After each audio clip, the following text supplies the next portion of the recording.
আচ্ছা, আমরা একটু ডিস্টেন্স মেনটেন করি। কথা বলার সময় কেউ কথা বলবেন না, দয়া করে।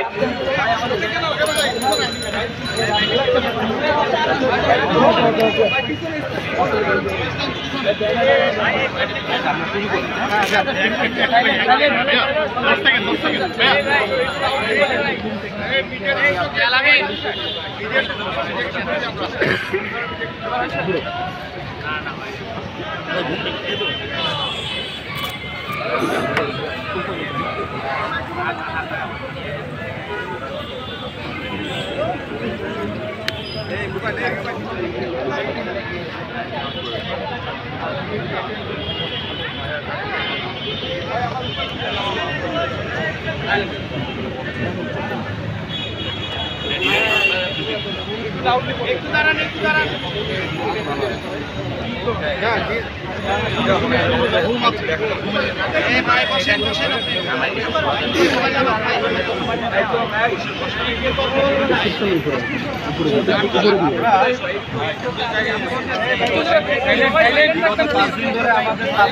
অনশনে আছে।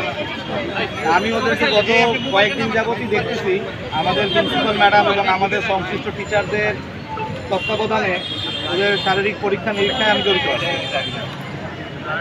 আমরা ওদেরকে গতকালকে থেকেই যেটা দেখতে পাচ্ছি, সাধারণত যদি আমরা অনশনে থাকি এবং যদি আমরা পানি না খাই এবং পর্যাপ্ত পরিমাণ খাবার এবং গ্লুকোজ আমার শরীরে না যায়, সেক্ষেত্রে কিছু শর্ট টার্ম এবং কিছু লং টার্ম কমপ্লিকেশনস থাকে।